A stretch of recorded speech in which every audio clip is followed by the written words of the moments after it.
Well, hello and welcome to Beat the Reset. My name is Tim and I am the guy in the hat. And today I have my special guest from As Good as Gold, Carmelle Pavan. How are you, Carmelle? Wonderful, Tim. Great to see you. How are you? I'm very well. And today's podcast is a really interesting one because you and I have been chatting about, the fear that people have and the emotion associated with essentially going from being a consumer to becoming an investor. Mm-hmm. There's a lot of emotion involved with that, and you see this on a day-to-day basis in your line of work. So, can you tell us a little bit about some of your experiences and the sorts of fear that you see and people's grievances and their anticipations and their preconceptions and things like that? Absolutely, Tim. So I've been with As Good as Gold Australia for over 7 years, and it never ceases to really make me a lot more aware of people's emotions. Money is emotional, Tim.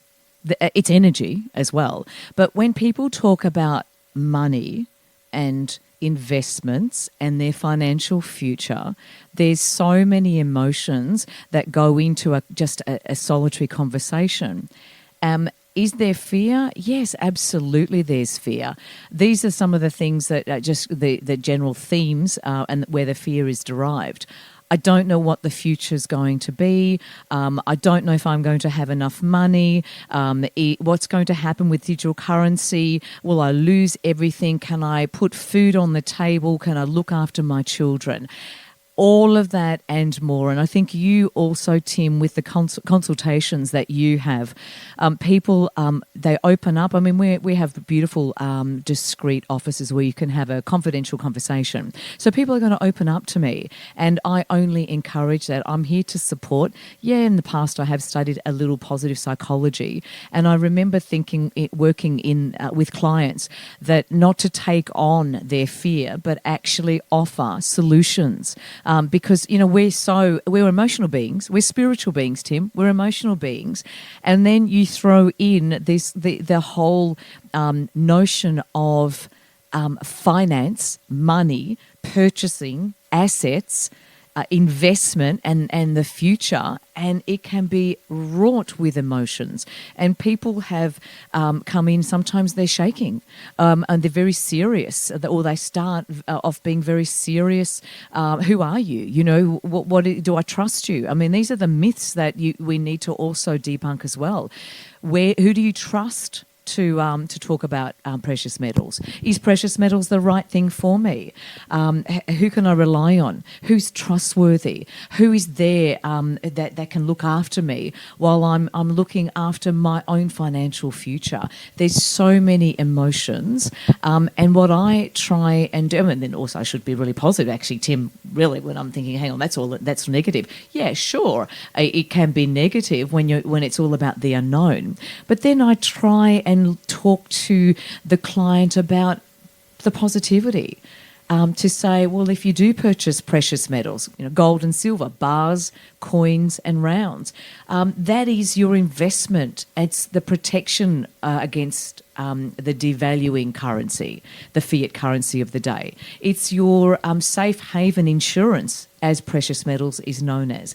And you can always come back and just sell your assets to us. You can always come back and sell your gold and silver, of course. We're the third largest equal bullion dealer in Australia. We do sell a lot of precious metals, but we also buy back as well. So sometimes I've had clients who've been, who maybe overspent, or there was an emergency. I had a client whose car broke down and she was desperately wanting to sell $10,000 worth of silver back to us so she could legitimately buy a car, because she absolutely needed to have wheels for her job. So, again, emotions are absolutely sometimes sky high in this industry.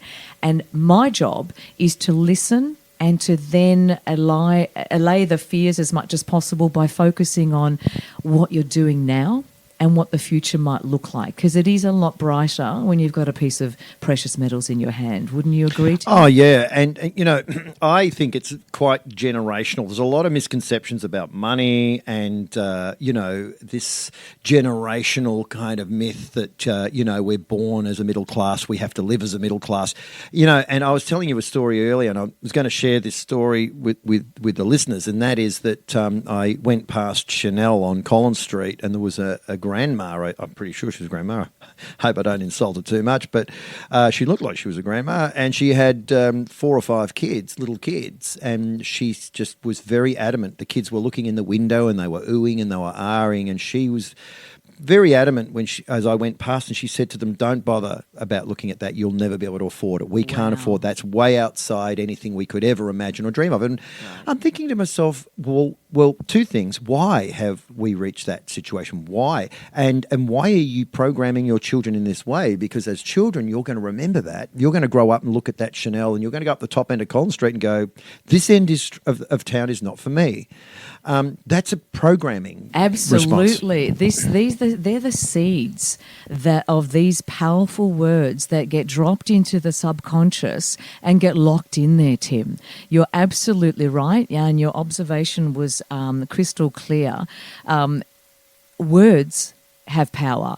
Every word we say, and I'm emphasising, obviously slowly, but every word has resonance. Every word has power behind it. So if you choose to then string a sentence together to say, "Hey, my dear child, you're never going to be able to afford that," that seed that then marinates over time is toxic to the extreme.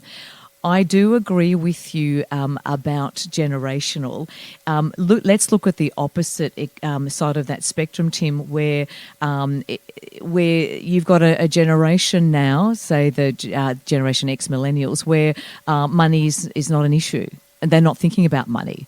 That classic where our Prime Minister said that, if you didn't spend your smashed avo on toast, $18, well, it's probably about $25 now, but that's irrelevant. That might just be their treat. Again, look at the words that are chosen to say, well, that's your fault. You need to take full responsibility of not looking after your finances. So every word, I'm absolutely adamant about this. I'm a huge advocate of positive psychology because it underpins the energy that we're emitting, and every word has energy as well. So we have to be very mindful of what we say to ourselves.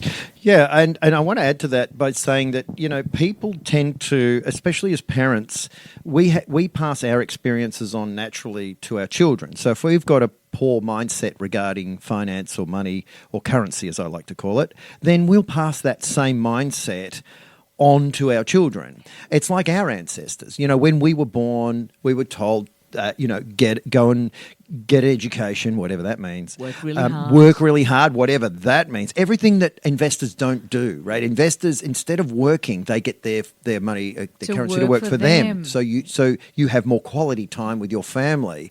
And as you know, the middle classes spend a huge amount of time chasing this fiat currency, which is, as we know, debased over time. So you now need to work more hours to get the same thing. And of course, we develop a mindset as parents and as adults, and then we pass it on to our children. We tell them exactly what we just learned, and that is, you have to work really, really hard to get these things. But do you? I mean, why are we not taught how to invest? I mean, you're right. This language has to change. I see that regularly. In fact, with clients, and I'm going to be gender specific here, we do see quite a lot of women. Interesting, it was just over the last year or so, there's been quite a few women who have become extremely self-aware post-COVID and then start looking at their financial future. Now, I'm a woman myself. I'm not going to bang on about the salary gap, women's rights. I'm a major feminist, but I really want to say that one of the issues that you've mentioned is absolutely true, Tim.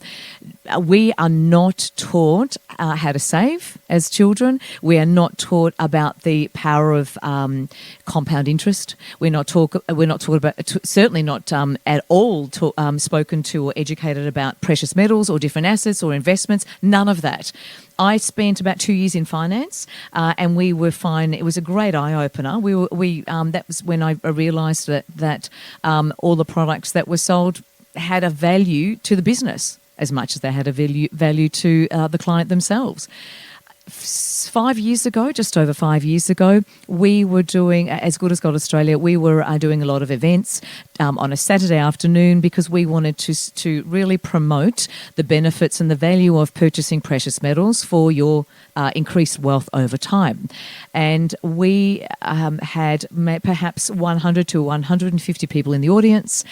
Maybe 10 of them were women back then. So our CEO, Daryl Paynes, just had a word to me and said, Carmelle, why are women not here? Why are they not investing? Why are they not interested? Do they not want to care about their financial future? So I said, you know what? I'll put my journalist hat on.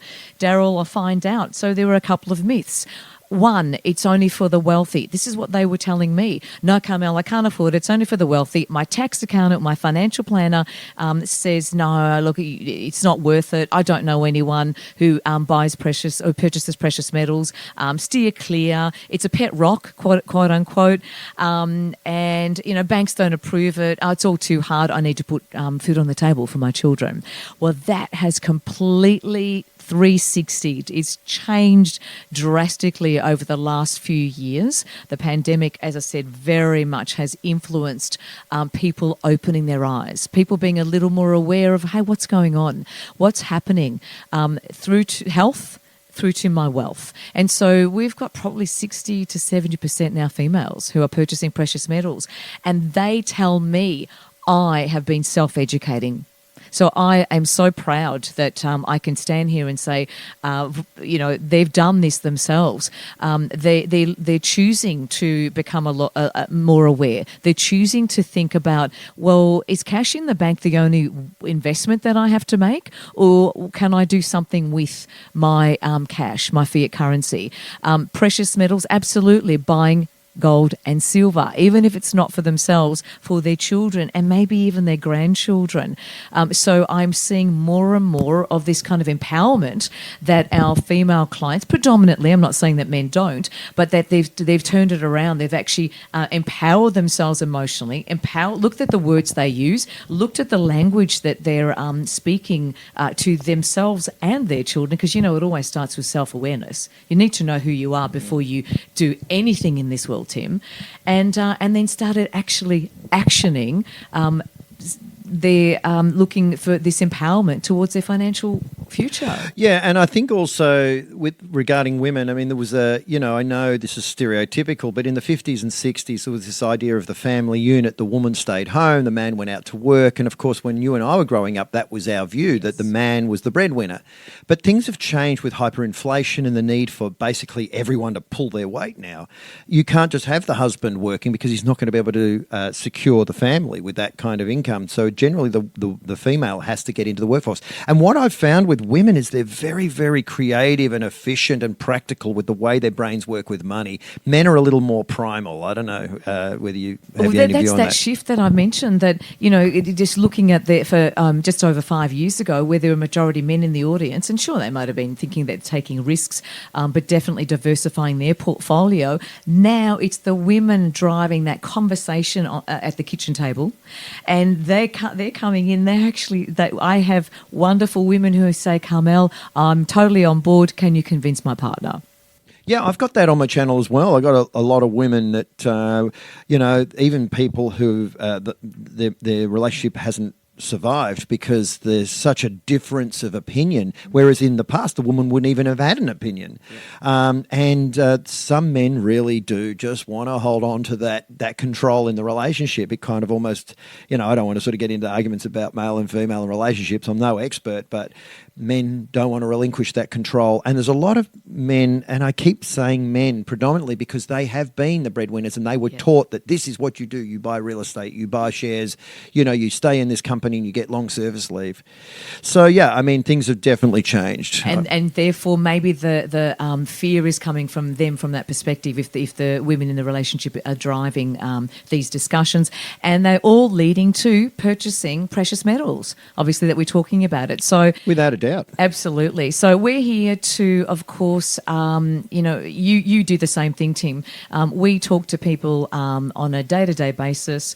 Yes, there's emotions, but there's some really powerful emotions out there. There's a lot of action you can take, and we're here for the long haul, empowering yourself towards your financial future. That is the best way, and that's what our purpose is. Yeah, 100%, Carmelle. Well, look, it's always great talking to you. We have a lot of coffee and we share a lot of war stories, and you and I together, between your business As Good as Gold and Beat the Reset, we have a lot of stories. We see a lot of people going from consumers to investors. We see the transition. We watch the fear. We watch the empowerment. No one ever leaves gold and silver. Have you ever noticed that no one ever goes back to fiat currency after you discover the real monetary system? Absolutely. You never really look at the fiat system in the same way. You're certainly starting to diversify, and people are very proud once they do make that first step. And it could be a first-time investor with a couple of $100 through to a seasoned investor. And we're here to help everyone. It's our purpose. We love it. So thank you so much, Tim. Absolute pleasure. It's always talking to you. That's Carmelle Pavan from As Good as Gold, Melbourne, and I'll put your details below so people can contact you. Once again, for all you people listening, thank you for being part of Beat the Reset, and as always, look after your family, look after your health, which is your number one non-negotiable, look after your wealth, and as always, make good choices.